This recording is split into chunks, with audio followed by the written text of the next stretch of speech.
Bonjour à tous. Dans la vidéo précédente, je vous avais présenté un produit fini, en l'occurrence le lumineux de Starplast. Et aujourd'hui, je vais vous expliquer la première étape pour qu'un produit passe d'une simple idée à un système réel et opérationnel. Alors tout d'abord, le client, donc ici Starplast, nous fournit un cahier des charges qui va répertorier les contraintes et les fonctions du produit. Donc pour un produit comme celui-là, les contraintes, enfin des exemples de contraintes, c'était par exemple la dimension de la carte électronique à l'intérieur, parce que pour des raisons évidentes, elle ne pouvait pas dépasser le boîtier plastique autour. Une autre contrainte, c'était également que les composants électroniques devaient supporter une très forte température et une très faible température, parce que dans le sud de la France, par exemple, les températures ne sont pas les mêmes que dans le nord de la France, et comme c'est sur le toit du taxi, c'est exposé aux intempéries. Une autre caractéristique, par exemple, c'est que les LED ici doivent répondre à certaines couleurs.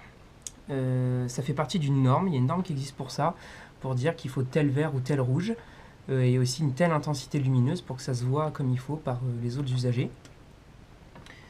Il y a également aussi que le système, étant donné qu'il est sur une voiture, il est relié à la batterie de la voiture, donc on ne pouvait pas mettre ce qu'on voulait par exemple comme alimentation. Et également aussi que le chauffeur de taxi pouvait changer lui-même donc les lampes, des tarifs. Donc par exemple voilà, hop, c'est tout simple. Une fois le cahier des charges défini, on va découper le projet en blocs fonctionnels.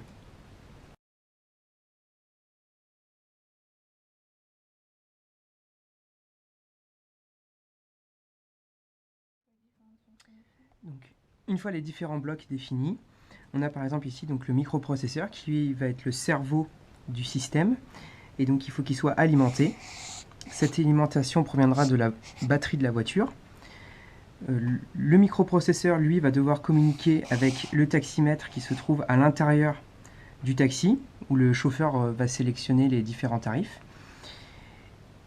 Et le microprocesseur doit aussi piloter donc les LED pour le libre et occupé et les tarifs A, B, C ou D. Et avoir un retour si on a une d'elles qui est défectueuse, afin de prévenir le chauffeur de taxi. La suite à la prochaine vidéo.